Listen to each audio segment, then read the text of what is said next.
Hey, good evening, y'all. So we're going to get going, moving on to our next personality disorder. So this personality disorder that I want to talk about is schizoid personality disorder. And I do believe that I have been in a relationship in my past with somebody with this disorder. And I can give a testimony to it being a very hard relationship to carry out. So let's get started. One of the things that I first wanted to talk about with that is it's schizoid personality disorder is a chronic mental health condition that causes people to have little interest in social relationships and limited range of emotions. People with schizoid may be described as aloof, isolated, and distant, and may prefer a solitary lifestyle. They may also be emotionally cold, secretive, and apathetic. They're diagnosed usually by an evaluation. Sometimes they can be hard to catch, though.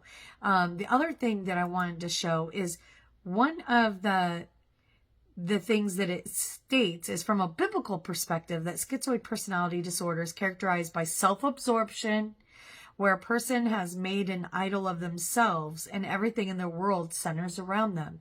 People with schizoid may appear cold, unsociable, and reclusive, and may be indifferent to praise or criticism.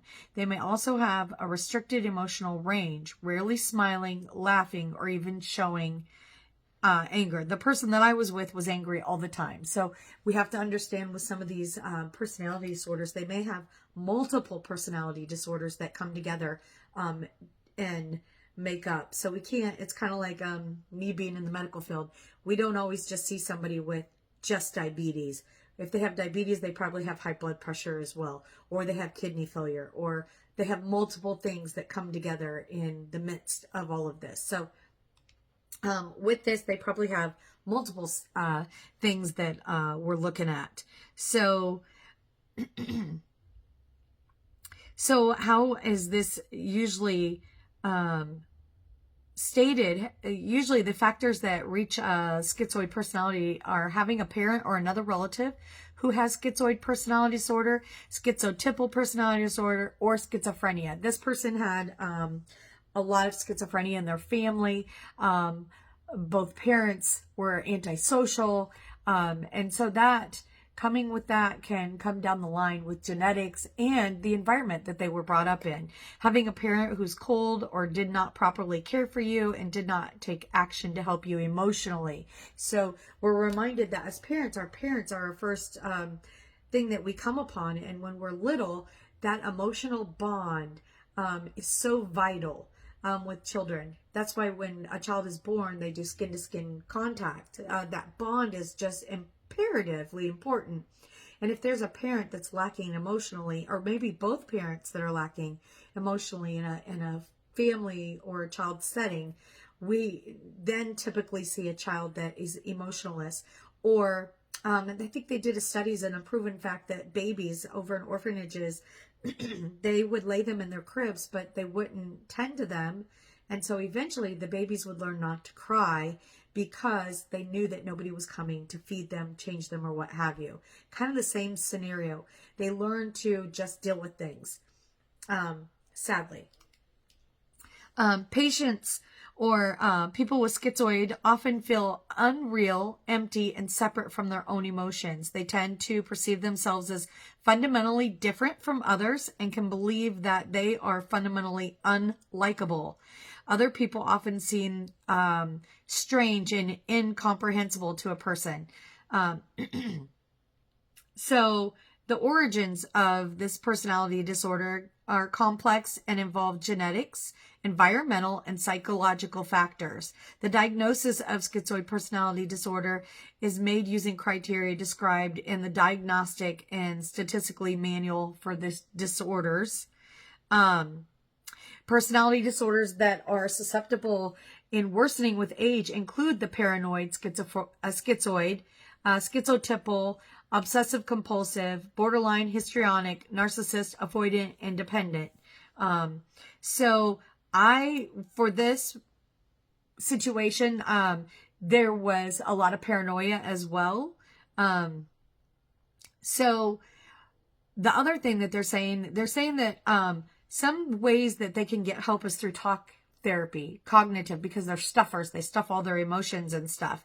They also say that some causes from this could be a misuse of alcohol or drugs, exposure to viruses, illnesses, or malnutrition before birth, trauma such as emotional and physical abuse, violence or abuse in the home during childhood, or having a cold, neglectful or remote parental figure. So if they've been brought up under authoritarian parent that is constantly yelling, throwing things, hitting, that may cause the child to withdraw into their self, and that's how they survive. They just stay to their self. These people typically like solitude. They like to be alone. They don't like to be around other people. Their jobs, they have very little interest or ability to form relationships with other people. They find other people odd, different. They can't fathom how they think or how they feel. And so that, and they're very cold. So they can be misdiagnosed sometimes with this. I know before I figured out that this is what this person had, we thought they were narcissistic. We thought they were on the autism spectrum. We thought all of these things, but coming to find out, there's a lot of factors that equaled in. But growing up in a lifestyle with parents that are antisocial in nature and don't teach or are not warm and hugging and loving on children can have an effect on their personality disorders as they grow up. So this is my thoughts on schizoid personality disorder. And we're just reminded that these are marked by a consistent pattern of detachment and general disinterest in social relationships. Many of the schizoid personality disorder also have a limited range of emotions when interacting with others. And because of their coldness, generally speaking, they don't have really close relationships with anybody around them, not their children or not their parents or anybody.